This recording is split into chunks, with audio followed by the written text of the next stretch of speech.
aucune régulation de pression dans le circuit de refroidissement. On s'est rendu compte que... Allô?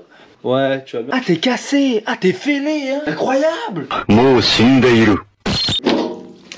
Oh, qu'est-ce qui t'est arrivé? T'es tombé sur le côté droit et donc tu t'es fêlé la tronche, ce petit pat. Yo la famille, wagwan. Aujourd'hui c'est le grand jour. La vidéo tant attendue de la Varadero 1000. Inspection, contrôle, peut-être réparation. À voir. On va voir aujourd'hui ce qu'il y a à faire grosso modo sur la Varadero. Moi j'attends ça depuis longtemps puisque l'affaire a été faite il y a un petit moment déjà et j'attendais un petit peu pour filmer en fait. J'attendais le bon moment. Là ça y est, la Varadero est à l'atelier et on va pouvoir s'en occuper et regarder voilà, tout ce qu'il y a à faire. J'espère que vous êtes prêts, ça va durer un petit moment. Je vous invite à vous abonner. N'hésitez pas pendant la vidéo si vous avez quoi que ce soit, des conseils à me donner ou peu importe en fait, à commenter. Laissez-moi un like comme d'habitude. Vous le faites pour les autres, alors faites-le ici. Ça donnera de la force. Pour l'instant on est bientôt, on est 30. On est 30, bientôt 1 million. Donc il y a encore un peu de chemin, mais on va y arriver, j'en suis sûr. Là on est en compagnie de Perruche. C'est tout ce que j'avais à dire. Donc c'est parti, allez, on rentre directement dans l'atelier. J'espère que ça va le faire avec la lumière à l'intérieur. Donc j'ai fait un peu de place, hein, honnêtement, il y avait une bécane ici, là il y avait... Voilà, bon bref. J'ai arrangé le garage pour qu'il soit filmable, je dis bien filmable, tu vois ce que je veux dire? Donc voilà, la Varadero est là. Et là, pour l'instant je peux pas montrer ce qu'il y a là, mais là...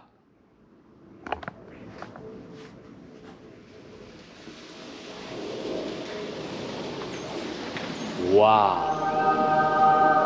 Voilà, bon, il n'y a rien en dessous, c'est juste une fosse. Donc voilà, ben, on va commencer le démontage. Je vais mettre la GoPro sur mon sternum avec mon petit harnais Alibaba des familles, fabriqué en France. Je rigole. Et voilà. Bon, bah c'est parti. J'ai déjà commencé à enlever la selle.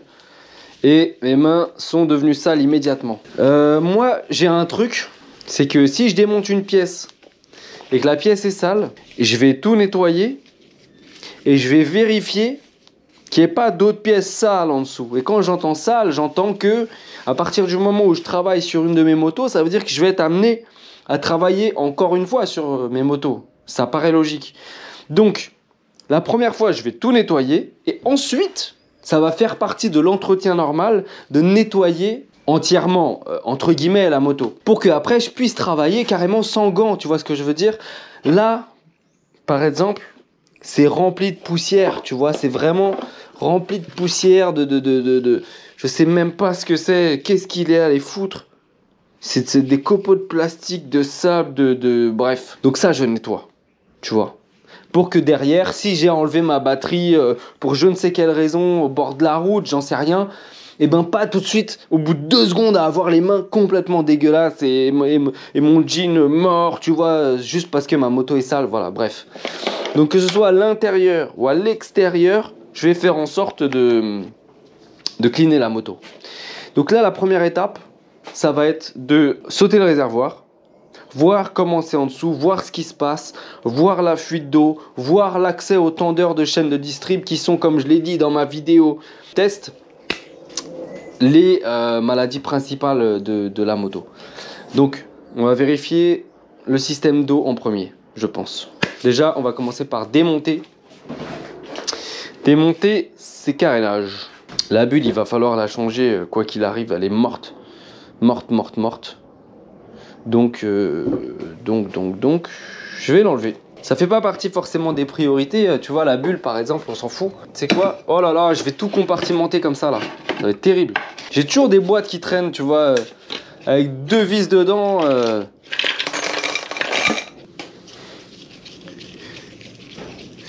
Ouais, donc j'ai demandé à mon père, pour toi, qu'est-ce que tu veux que je fasse? En fait, je vous explique. Mon père, il passe sa passerelle en juillet. Ouais, Queen, ça là. Oh yes. Il passe sa passerelle en juillet.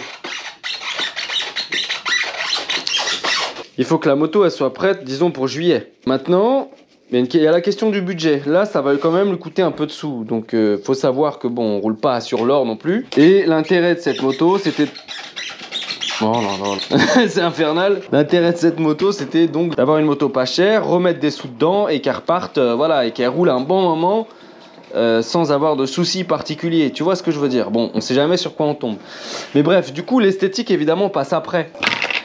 Et donc, mon père m'a dit que il voulait faire passer l'esthétique après. Cela n'empêche que j'ai trouvé sur le bon coin des bulles, tu vois, d'origine, des bulles JV, je sais pas, enfin bref, à 30 balles. Donc, je vais déjà retirer celle-là. Ce sera un élément en moins, de toute façon, je vais le changer. Mais ce que je voulais dire par là, et je me suis complètement perdu, c'est que c'était pas la priorité. On dirait qu'il y a le petit caoutchouc en dessous qui tourne avec. Est-ce que je le vois d'ici? Non. On va essayer de faire comme ça.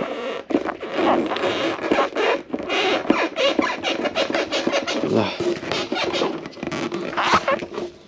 Ah, et ça va aussi me donner l'accès à ce sticker, ce qui a été retiré. Bon, c'est pas exactement les mêmes. On pourrait carrément faire ça. Ça irait super bien, non? Ouais, pas trop grippé.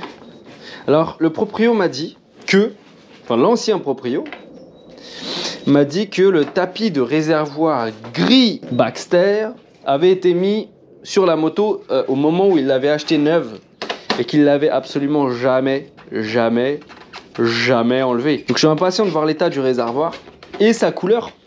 Honnêtement, j'en ai aucune idée. J'ai même pas regardé. Il me semble qu'il est gris ou noir, je sais plus. Oui, bulle et carénage, je vais foutre ça ensemble. Il y a aussi le freinage hein, qui va être une bonne partie du boulot, honnêtement. Donc c'est le Dual CBS. Il y a une procédure. Alors, il y a quelqu'un qui a commenté sur sur une de mes vidéos. Il me semble que c'est celle où je ramène la Varadero. La personne m'a dit attention au freinage CBS. C'est une purge un peu particulière. Et il a raison, puisque on peut voir sur les étriers ici qu'il y a un écrou ici pour faire la purge et il y en a un autre sur le côté. Donc il faut le faire en 2 fois. Je crois qu'il faut le faire une fois je me rappelle plus. Une fois la purge par le bas, devant, derrière. Enfin, les deux devant et celui derrière. Et ensuite, il faut le recommencer en faisant la purge du haut. Ou l'inverse. Je me rappelle plus. Mais franchement, les purges de frein, c'est beaucoup plus pratique quand tu es à 2. Vraiment, rien à voir. T'as quelqu'un qui est en bas, qui ouvre, qui ferme. Toi, t'es en haut avec le levier, tu pompes, tu ouvres, enfin, tu lui donnes les indications, tu mets le liquide. Ça va beaucoup plus vite, surtout sur un modèle comme ça d'étrier où le freinage est réparti avec 2 écrous de purge distincts, tu vois. Par étrier, hein. Ça veut dire qu'il y a 2 écrous à gauche, 2 écrous devant à droite et 2 écrous derrière. 2 vis de purge, je veux dire. Oh là, je sais plus, je dis n'importe quoi. Ok, là il y a des trucs qui devraient tomber déjà. Ah, non. J'ai cru qu'elle était foirée. Ça, je vais pouvoir voir l'état des radiateurs. Ok. Ah non, on dirait qu'il y a tout qui sort. Hein. Alors. Ok. Alors. Hop. Voilà. On va bien débrancher le clicos. Alors ça en général c'est assez fragile, ça vieillit pas très bien. Donc faut vraiment être doux. Voilà. Et voilà. Première aile. Boum, bao, démonté. Deuxième. Qu'on va découvrir des surprises, des petits croustilles là-dedans. Hein? Est-ce que l'on va trouver des croustilles à l'intérieur? Et on a trouvé quand même une petite pépite. Deuxième carénage. Boum, bao. Alors, qu'est-ce qu'il y a là-dedans?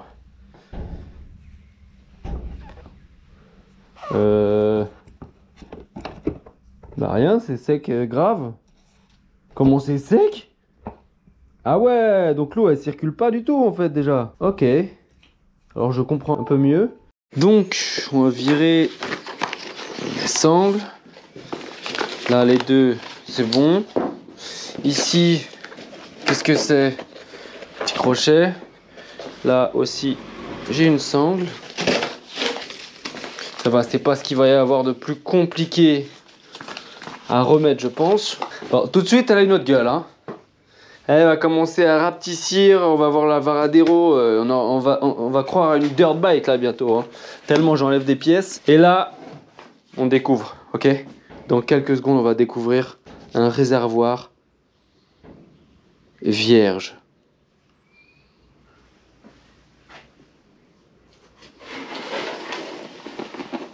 Tu te fous de ma gueule? C'est ça que t'appelles vierge? Tu te fous de ma gueule? Ah si! Ah si! Ah non, c'est que de la poussière, mais non, non, il est gris! Il est gris! Pas mal du tout! Bon, ça ne reste qu'un réservoir, tu me diras. On va se calmer. Ce n'est qu'un réservoir. It's just a fuel tank, bro. Calm down, dude. Ok, on met ça avec la montagne de pièces. Alors, on va se prendre une petite rallonge, on va pas s'embêter. Alors, pour sauter le réservoir, sans jeu de mots, douille de 12, petite rallonge, cliquez. Et je le dis maintenant, parce que vous comme moi, on risque évidemment d'oublier de débrancher les robinets. Voilà, donc je le dis, si je le fais pas, vous pouvez me laminer dans les commentaires. Devant, j'ai cru apercevoir douille de 8, rallonge, pas de problème, la douille de 8 elle va être introuvable comme d'habitude. Hein, je pense que la douille de 8 et la douille de 10, c'est deux ados qui sortent ensemble. Et que quand c'est l'heure de manger, tu sais pas où ils sont. Tu vois ce que je veux dire? Et tu les retrouves là-bas, là. Tu vois, derrière un platane, là. Au conservatoire. Si tu vois ce que je veux dire.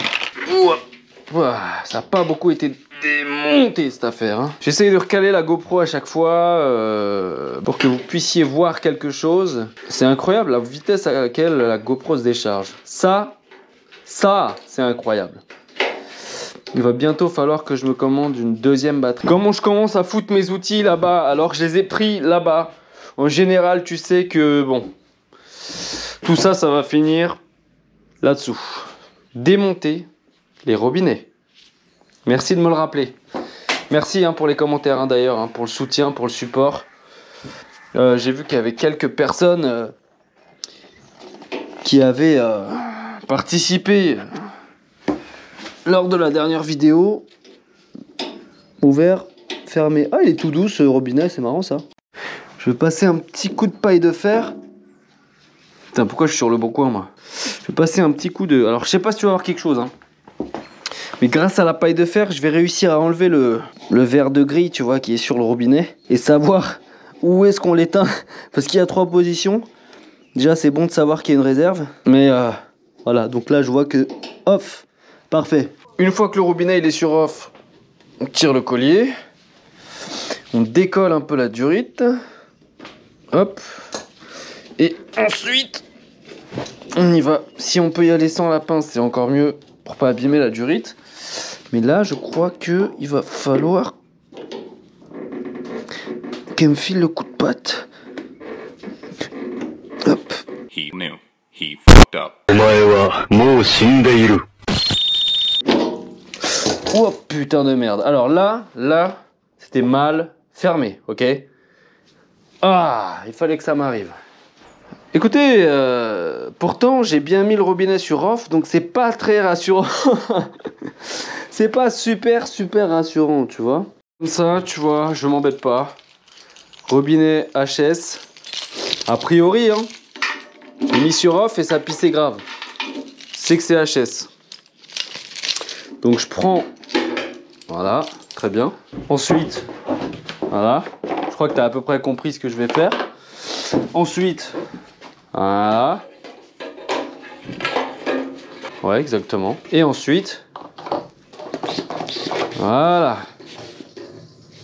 Et ouais, t'as tout compris. Il faut être hyper vif, tu vois. Quand tu veux sauter un réservoir, il faut bien que tu fermes les robinets, ça c'est sûr. Mais surtout, il est possible que les robinets ne fassent plus leur travail, tu vois. C'est-à-dire que toi, tu fermes le robinet, À l'intérieur, bon, le joint est mort, donc en fait, toutes les positions font robinet ouvert ou du moins laissent passer l'essence. Et du coup, si t'es pas prêt à tout de suite remettre la durite, bon, déjà si t'as pas de gants, t'as les mains qui te viennent, laisse tomber, frère, tu perds ta peau en fait. L'essence, ça rentre direct dans le sang, ça traverse tes cellules, c'est bon, c'est très mauvais. Hein. Et en plus de ça, tu perds. T'as vu le prix de l'essence? J'ai pas besoin de te raconter combien ça coûte. Tu vois ce que je veux dire? Donc tu rebouches vite, tu prends un jerrycan et t'essayes de pomper le maximum du réservoir. Et voilà. Après, si t'as une durite et que tu peux la brancher directement au robinet d'essence, directement dans le jerrycan, ça sera beaucoup mieux que ce que je suis en train de faire. Mais bon, ça fait le travail, hein. Écoute, on fait ce qu'on peut. T'as vu le prix de l'essence, j'ai pas envie de tout foutre par terre dans la fosse. Et dans la fosse, tu sais très bien ce qu'il y a dans la fosse. Je peux pas te... Bon. Voilà, quoi. Je vais en profiter également pour enlever le sabot. Ça me permettra d'y voir plus clair aussi là-dessous. Sabot. Sabot. Bon, a priori, tout va être dans cette partie-là. Bon, pour ce côté-là du réservoir, je vais essayer de choper l'essence qui va arriver, bon, déjà filtrée. Comme ça, elle sera moins dégueulasse que si je la prends au-dessus. Alors, ça pisse pas. Peut-être me mettre sur réserve. Et voilà, là, ça pisse. Au moins, le réservoir, il sera beaucoup moins lourd. Ça sera beaucoup plus pratique. Voilà, donc réservoir vidé. Je me suis fabriqué un petit fauteuil de réservoir. Je vais remettre le bouchon avant qu'il y ait de la merde qui se foute dedans. Nickel. Waouh, comment il est léger. Ah mais non, je tire comme un âne. J'ai encore oublié un truc les gars. Les capteurs, ils sont où? Il doit y avoir des jauges là-dedans. Et des dépressions. Oh. Donc, voilà. Sur le fauteuil à réservoir. Comme ça, les robinets, ils sont tranquilles. On a atteint un nouveau point d'avancée les gars. On arrive à la boîte à air, on va voir ce qu'il y a dedans, et au carbu. Donc on va démonter tout ça et... Boom bao. Je suis impatient de voir les surprises qu'elle me réserve celle-là, tu vois. Je me dis, ça serait un poil trop simple s'il n'y avait que des choses simples à faire. Tu vois ce que je veux dire? Bon, choses simples, bon, a priori ce qu'il y a à faire là, c'est pas très compliqué, hein. Mais je pense qu'en démontant, on va découvrir des choses, des bails de culasse fêlés. Non, je rigole, c'est pas une Dominator, faut pas abuser. Bientôt, les amis, je dis bien, bientôt, le road test de la Honda Dominator RD08 de 1996. Mais on n'en est pas là. Pour l'instant, démontage du capot de boîte à air. Waouh, waouh, waouh, waouh, waouh, comme dirait Tomahawk Tuning. Je suis content parce que j'ai un ami, enfin une connaissance, que dis-je, de Los Angeles, qui s'appelle Bowtie 55, Bowtie 55. Il s'appelle Louis, et d'ailleurs il a une chaîne que je mettrai dans la description, de mécanique. Et lui il est spécialiste de voitures américaines. Il vient de Los Angeles, tu vois, donc il est dans le muscle car, il est dans la vintage mécanique, tu vois, vintage garage, et donc il m'envoie régulièrement de la force, merci à lui, et c'est un proche en fait de Tomahawk Tuning. Et tu vois comme le monde est petit, un spécialiste de la mobilette de Los Angeles qui m'avait fait déjà des shout-out, comme on dit, des salutations sur ces vidéos lorsque, pendant le confinement, j'étais chez moi en train de faire de la musique, et donc lui m'a fait des shout-outs, tu vois aussi, et dans quelques vidéos, il faudra que je retrouve les... Ça va être compliqué parce qu'il sort 1000 vidéos par semaine, mais il faudra que je retrouve la vidéo ou les vidéos où il me mentionne et où il me fait des big up. Donc shout-out Tomahawk Tuning, thank you for the support. And that's it, dude. On avance, on avance. Mais non, mais le monde est petit, franchement. Enfin, le monde est petit. Le monde est cool, j'ai envie de dire. Le monde n'est pas petit puisqu'on se connaissait pas d'avant. C'est pas des choses qui se sont faites par hasard. On a vu qu'il y avait des affinités quand même avec Bowtie 55. On écoute les mêmes musiques. On est tous les deux dans la mécanique. Lui, beaucoup plus que moi. On n'a pas le même niveau, attention. Hein. Big shout out to my brother, my friend from Instagram, YouTube as well, Bowtie 55. Boom, pow. Qu'est-ce qu'on a là-dessous? Ouh, un filtre à air complètement noir. Super. J'hésite à mettre un petit BMC ou un petit KN dessus. Mon père faisant 2000 km par an. Est-ce que le KN est vraiment... tu vois ce que je veux dire? Ça sent bon l'huile. Voilà. Donc il est...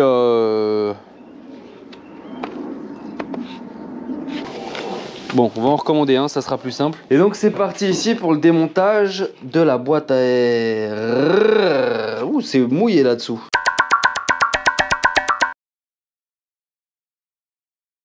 Mais donc là... Là j'ai donc vidé le réservoir dans le jerrycan. J'ai enlevé la boîte à air. Là il faut que j'enlève ça, il y aura les carbus en dessous. Et ensuite je verrai plus clair quoi. Elle n'est pas trop abîmée, enfin trop sale, je veux dire. Non, en fait elle est pas sale mais il y a vraiment une couche de poussière partout tu vois.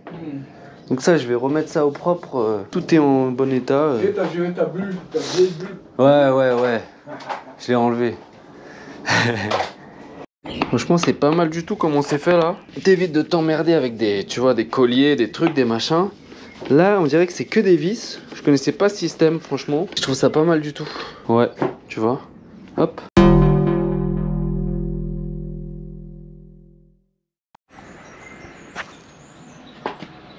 Ouh, finally. Ah ouais. Ok. Boîte à air sautée. On est au niveau des carbus. C'est là où on va aller démonter le Calorstat déjà pour le tester. Bon, et bien finalement, le Calorstat ne voulant pas prendre son indépendance de lui-même, j'ai dû le sortir entièrement. La surprise, ça reste que j'ai absolument pas eu d'eau, nulle part. Jamais d'eau. Tout à sec. Pas d'eau. Voilà, donc puisque c'est le désert de Gobi là-dedans, je vais quand même réussir à le décapsuler et ensuite le tester, tout nettoyer et puis on verra ce que ça donne. Bon bah. Donc test du Calorstat. Pour cela, water, Calorstat. Et on regarde si ça bouge quand l'eau commence à bouillir. En gros l'eau ça bout à 100 degrés. Ça s'ouvre à 90 degrés je crois. Donc là on peut voir tout de suite que c'est fermé. Par contre si je le remets dedans... Putain il m'a fait peur ce con. Si je le remets... Il était derrière moi ce petit bâtard. Donc membrane fermée. Petit bâtard carrément. Membrane. Donc... Fais une petite palourde. Donc ça marche. Une petite coque. Fermé. Je le refais hein, pour ceux qui n'ont pas vu. Au couvent. Donc on est en compagnie de Crash Bandicoot, ici même. Donc, Ça s'est ouvert. ici, je récupère mon Calorstat. Là, tu vois, il y a un grand jour. Tu peux voir à travers en diagonale. Oui. Si on le met là, on va voir que ça va se refermer. Tout seul. Regarde le jour hein, ici, là.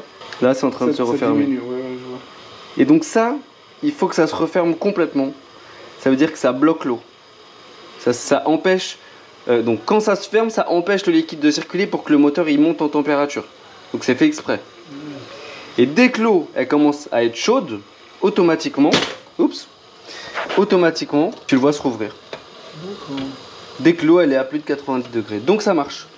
Okay. Là il est ouvert. Et donc quand ça s'ouvre, ça veut dire que ça laisse passer l'eau dans le circuit et donc que ça refroidit le moteur. D'accord, donc il n'y a pas besoin de le changer. Pas besoin de le changer. Validé. Ah, bon. En vrai, j'ai été hyper étonné de voir que tout le circuit de refroidissement était sec. Sec, comme le désert de Gobi. Tu vois ce que je veux dire? C'est pas bon signe. Ça veut dire que la moto, elle a roulé comme ça pendant un bon moment, à mon avis. Le propriétaire, il m'avait pas parlé, moi, de ce truc-là, tu vois. Effectivement, je pense qu'il était juste pas au courant. La moto est allée en entretien il y a 10 000 bornes. Je pense que chez Honda, ils auraient remarqué quand même que la moto chauffait. Si c'était déjà le cas depuis 10 000 bornes. J'espère que ça n'a pas de lien avec le bruit, le claquement que j'entends. Ça serait super important que ça n'ait pas de lien avec ça. Parce que si la moto a surchauffé et qu'elle claque parce qu'elle a surchauffé, c'est qu'il y a des pièces qui se sont abîmées. Donc là, je nettoie tout le boîtier de Calorstat à la paille de fer pour enlever vraiment tous les dépôts de liquide de refroidissement qui ont un peu fusionné, tu vois, avec la peinture. Et une fois que c'est fait, je remonte. Et ce serait déjà pas mal. Ok? Donc... Boum, pow. Ok. Bon, à l'heure où on parle, le Calorstat est complètement nettoyé, testé, tout fonctionne. Là, je vais foutre un coup de jet d'eau dans tout le système d'eau pour enlever, pour nettoyer un peu la merde qu'il y a dedans. Je commence à l'eau et puis après je finirai peut-être au vinaigre que je laisserai dormir là-dedans toute la nuit. Et puis je reviendrai demain. Je reviendrai demain une fois que ça aura bien dégrippé tout le système pour foutre un coup d'eau et ensuite un coup de liquide de refroidissement. Voilà. Boum bah. Ça y est, j'ai compris d'où venait la panne. Enfin la panne, la fuite. Je sais pas si on voit quelque chose, mais le radiateur droit, le radiateur droit fuit. Il est pété. Donc voilà, démontage du radiateur droit. Je vais virer les durites aussi parce qu'elles sont pleines de merde. Et puis ça sera tout pour aujourd'hui. Déjà on a éliminé le Calorsta qui n'était pas la panne. Je vais demander à l'ancien propriétaire quand est-ce qu'il a fait cette chute sur le côté droit. Comme ça j'aurai une idée de parce que le radiateur droit est fêlé hein, donc c'est dû à cette chute c'est sûr.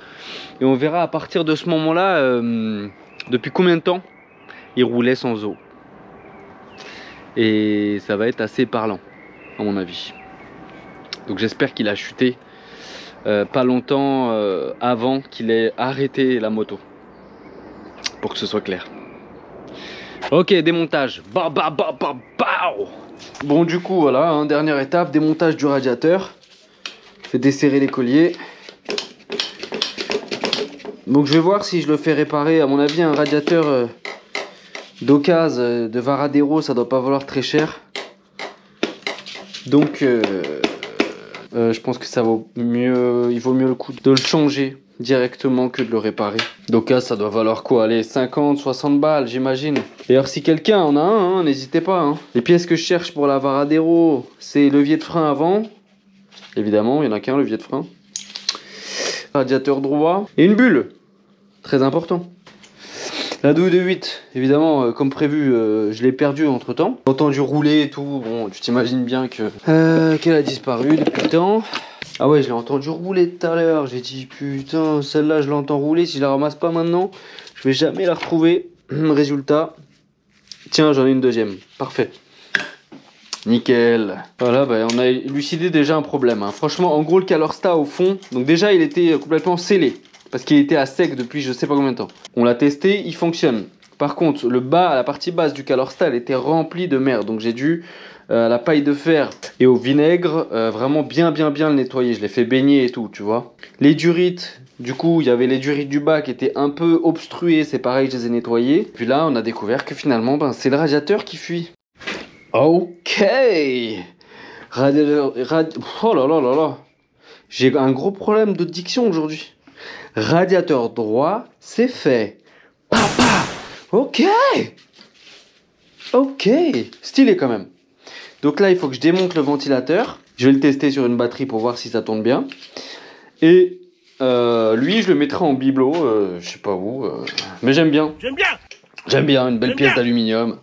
Pour la déco, pour la maison. Tu vois ce que je veux dire? Design thing, you know? On avance. Il commence à se faire tard. Je rentre en mobilette sur Paris, donc je vais pas trop tarder non plus. Tu vois ce que je veux dire? Pow! Donc on va se faire un petit dénudage de fil maison avec la bonne pince Rustic Krusty qui va bien. Des sections bien épaisses, comme tu peux t'en apercevoir, pour tester ce bon vieux ventilateur. Histoire d'éliminer ça. Je sais pas si ça marche, je sais pas si ça marche pas. Bon bref, je vais laisser ces deux là comme ça. Ça, une batterie. Donnez-moi une batterie. Hop, là, une batterie. Dégage, là. Je prends de l'efferalgan. Non, je rigole. Tu prends ta batterie, plus, moins, on est d'accord? Oui, on est d'accord. Essaye de garder de la gaine pour que les fils ils restent proches. Tu vois ce que je veux dire? Est-ce que l'écartement suffira? Oui. Si je mets ça ici et que je fous le plus ici. Oh là là. Toujours dans le speed moi, hein, comme si j'étais en retard. Mais oui, mais en même temps j'ai une heure de route en mob là, après, dans le froid là. Vous voyez comme je suis professionnel? C'est pas du tout de la bricole ce que je fais là. Le plus là, le moins là-bas, et ensuite Moins ici et plus, marche pas. Là j'ai un moins et là je dois avoir un plus. On va essayer un truc. Voilà.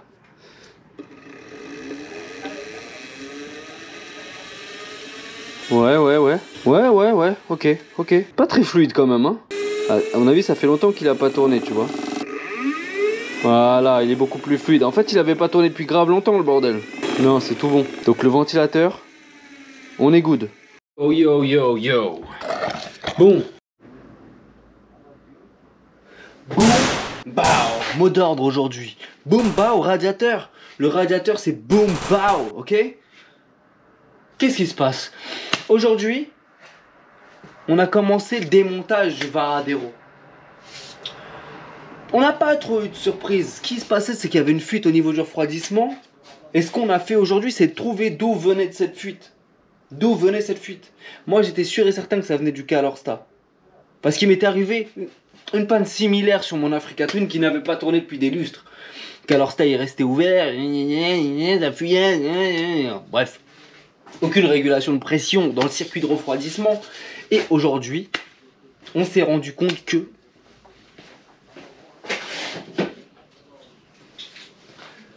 Allô? Ouais, tu vas bien? Ah, t'es cassé! Ah, t'es fêlé, hein? Incroyable! Qu'est-ce qui t'est arrivé? T'es tombé sur le côté droit et donc tu t'es fêlé la tronche, ce petit bâtard! C'est lui qui fuyait. C'était lui le problème. J'ai mis en cause le Calorsta, mais bon, il était un petit peu fautif parce qu'il était tout encrassé, hein? Il était tout encrassé, ton petit Calorsta, hein? On l'a décrassé. On lui a fait une petite révision, une petite promenade de santé pour qu'il se rétablisse bien comme il faut. Tu vois ce que je veux dire? Mais on avait quand même ici un petit... Est-ce que tu vas le voir à la cam? Tu vois l'endroit où... Tu vois rien. Bref, il y a un angle là où la moto elle est tombée dessus et donc ça fait une micro fissure et ça me crée un goutte à goutte. Évidemment, quand la moto chauffe, ça fuit vraiment bien là. Donc voilà, radiateur droit du Varadero HS hors service. On peut dire aussi en anglais KO. Voilà, je crois qu'on s'est tout dit. Le petit radiateur, bon, c'est la dernière fois qui touchait ma Varadero, celui-ci. J'ai remis le réservoir pour que ça prenne un peu moins de place, mais voilà, on en est là. Parce qu'on a quand même bien avancé aujourd'hui. La prochaine fois, on va donc installer le nouveau réservoir. On va ouvrir le carter potentiellement d'embrayage pour vérifier les disques. Réfection des étriers, enfin réfection du freinage en fait. Peut-être que je vais attendre Nono pour faire ça. Hein Nono? Dès qu'il sort de... il était au même endroit que Babas, à Dubaï. Sauf que lui, c'était parce qu'il était malade. Il était pas en tôle, il était juste en convalescence. Donc il l'est toujours.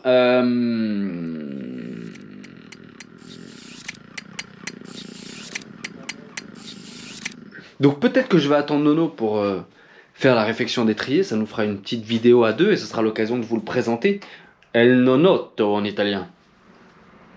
Ma nono. On va y aller step by step, épisode par épisode. Là j'ai déjà assez de matière à monter pour faire un petit épisode. On va pas se mentir. Donc les amis, on va se dire au revoir pour aujourd'hui. C'était bien cool. J'espère que ça vous a plu. N'hésitez pas, je le dis en début de vidéo, je le dis en fin de vidéo, à vous abonner. Ça me donnera une force de ouf. Franchement déjà je vois que les abonnements ils montent chaque jour. Ça me fait kiffer. Et je me dis que bon, ça en intéresse, tu vois, que je fais pas ça pour rien. Et puis même si c'était pour rien en fait, s'il y a que 2 personnes qui s'abonnent et qui commentent et qui like etc. Ben en fait ça me suffit. En vrai de vrai tu vois. Au moins je partage le délire. C'est ça qui m'importe. Partagez, commentez comme d'habitude. Partagez sur tous vos réseaux. Que tout le monde autour de moi se mobilise pour donner la force. Et même des gens que je connais pas. Franchement, ça fait vraiment, vraiment plaisir. Donc je vous dis à la prochaine pour une nouvelle vidéo. Prenez soin de vous. Et d'ici là... Boum, bah